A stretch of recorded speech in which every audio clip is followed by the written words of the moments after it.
പ്രിയമുള്ളവർ, ഞാൻ താഴത്തങ്ങാടി ജുമാ മസ്ജിദിലാണ് ഇപ്പോൾ ഉള്ളത്. ആയിരക്കണക്കിന് 1000 വർഷങ്ങൾക്ക് മുമ്പുകളിൽ പഴക്കമുള്ളതായ വളരെ പാരമ്പര്യമുള്ളതായ ഒരു സ്ഥലത്താണ് ഇപ്പോൾ നിൽക്കുന്നത്. ഞാനും ഈ ദേശവാസിയാണ്, താഴത്തങ്ങാടി. പക്ഷേ ആദ്യമായിട്ടാണ് ഇവിടേക്ക് പ്രവേശിക്കുന്നത്.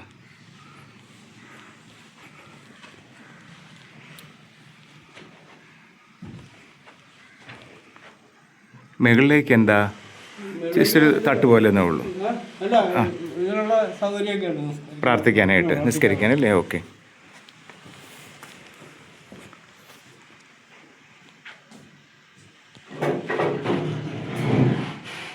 വളരെ സാഹോദര്യത്തിൻ്റെ സ്ഥലമാണ് ഈ താഴത്തങ്ങാടി എന്ന് പറയുന്നത്. ജാതി മത വർഗ വർണ്ണ വ്യത്യാസമില്ലാതെ എല്ലാവരും സാഹോദര്യത്തോടെ വസിക്കുന്നൊരു സ്ഥലം. ഇവിടെ അടുത്തടുത്ത് ഒരു കിലോമീറ്ററിനുള്ളിൽ തന്നെ മുസ്ലിം പള്ളിയുണ്ട്, ക്രിസ്ത്യൻ പള്ളികളുമുണ്ട്, അതുപോലെ തന്നെ ഹൈന്ദവ ക്ഷേത്രങ്ങളുമുണ്ട്. എല്ലാവരും പരസ്പരം സാഹോദര്യത്തോടുകൂടി എല്ലാ ഫെസ്റ്റിവൽ വരുമ്പോഴത്തേക്ക് പരസ്പരം സഹകരിച്ച് സ്നേഹിച്ച് പോകുന്ന ഒരു സ്ഥലമാണ്. ഒരുപാട് സ്ഥലങ്ങളുണ്ട് നിസ്കരിക്കാൻ, അല്ലേ? ഇപ്പോൾ ഈ നിസ്കാരം നടക്കുന്ന സമയത്ത് ഓരോരുത്തരും വ്യത്യസ്തമായ സ്ഥലങ്ങളിൽ ഇങ്ങനെ ഇരിക്കും, അല്ലേ? എല്ലാം ഒരു സ്ഥലത്തിരിക്കണമെന്നുണ്ടോ? ആ, ഓക്കെ ഓക്കെ. നമ്മുടെ നോമ്പ് കാലത്ത് അല്ലേ ആൾക്കാർ കൂടുതൽ വരും, എല്ലാം നിറയും. പിന്നെ പൊതുവേ എനിക്ക് തോന്നുന്നു എല്ലായിടത്തും എല്ലാ ആരാധനാലയങ്ങളുടെ എണ്ണം കുറഞ്ഞിട്ടുണ്ട് പണ്ടത്തെ വെച്ചിട്ട് നോക്കുമ്പോൾ, അല്ലേ? എല്ലാവരെയൊക്കെ വിദേശങ്ങളിലേക്കൊക്കെ ചേക്കേറി. ഇതിലേക്ക് കയറാൻ പറ്റുമോ? അത് പുതിയ ഇതായിട്ട് പിടിച്ചതാണ്.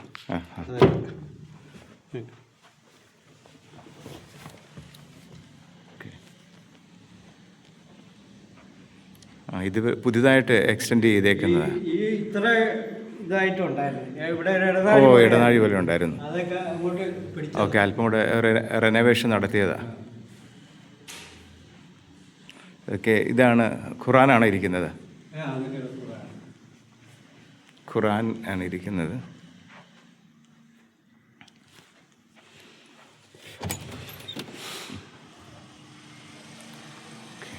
അല്പം നിർമ്മാണ പ്രവർത്തനങ്ങളൊക്കെ ഇപ്പോൾ നടന്നുകൊണ്ടിരിക്കുകയെന്ന് തോന്നുന്നു, അല്ലേ?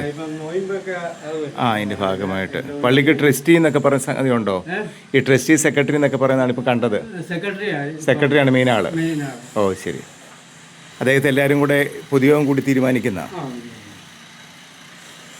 രണ്ട് പേർ. അങ്ങയുടെ പേരെന്താ? ജബ്ബാർ. ഇതിന് മുഴുവൻ കാര്യങ്ങൾ നോക്കുന്നു, അല്ലേ? വന്നതേ ഉള്ളൂ. ഓ, ശരി ശരി. നമ്മുടെ ഇതെവിടെയാണ് പഴയ കാലത്തെ ഒരു ക്ലോക്ക്, അല്ലേ? വെളിയിൽ. ഓക്കെ. നമ്മൾ ഈ നമ്മുടെ മനസ്സിലൊരു ഓക്കെ.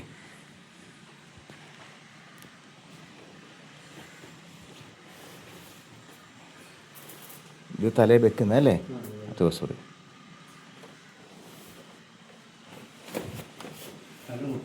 ഓ, കുപ്പായം കൂടി ഉള്ളത് കൊണ്ട്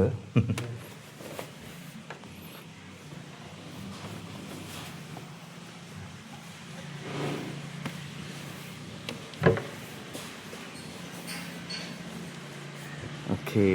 വളരെ പാരമ്പര്യവും പഴക്കമുള്ളതായ ഒരു സ്ഥലമാണിത്.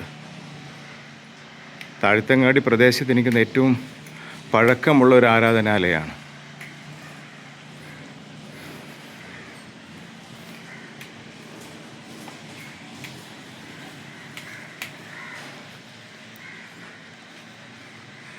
ഇതിൻ്റെ ശില്പ ചാതുര്യമൊക്കെ മനോഹരമായിരിക്കുന്നു. ഓരോ തടിയിലും ചെയ്തിരിക്കുന്ന വർക്കുകൾ.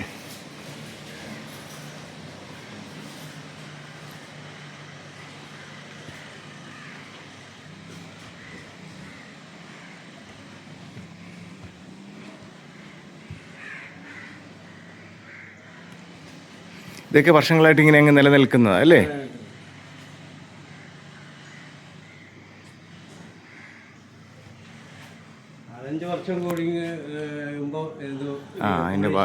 ഓക്കെ. നമുക്ക് ഇതും കൂടി ഒന്ന് കാണാം. ഓക്കെ, സന്തോഷം. ഇവിടെയൊക്കെ ഒരുപാട് അല്ലേ വിസിറ്റേഴ്സ് വരാറുണ്ടായിരിക്കുമല്ലോ.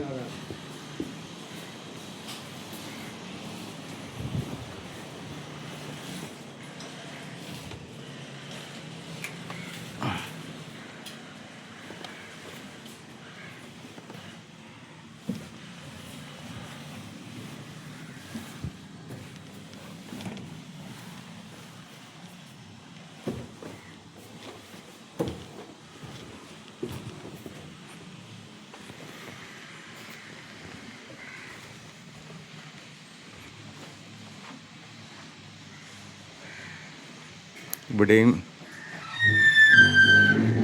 ഖുർആനാണ് ഇരിക്കുന്നത്.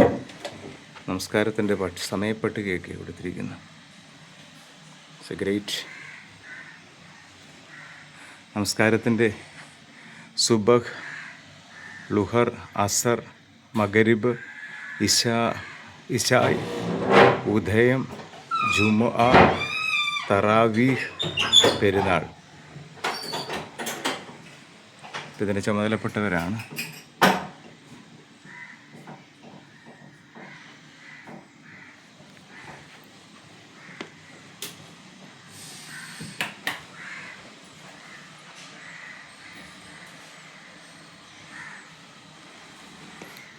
നമുക്ക് ഇതും കൂടെ ഘടികാരം കൂടെ അല്ലേ?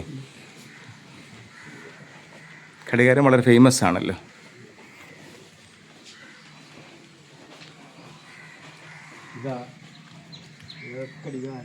ഓ ഓ, ഇത് എങ്ങനെയാണ് ഇതിന് നമ്മൾ ഓരോ കാര്യങ്ങൾ അറിയുന്നത്? ഓരോ നമ്മുടെ പ്രാർത്ഥനയുടെ സമയം നിശ്ചയിക്കുന്നത് ഈ സൂര്യന്റെ വെയില് ഇതൊക്കെ കണ്ട് അത് അനുസരിച്ചാ. ഓ ശരി ശരി, അതിൽ അടിക്കുന്നതനുസരിച്ചല്ലേ? ഇതാണ് പഴയകാല ഘടികാരം. ഓക്കെ.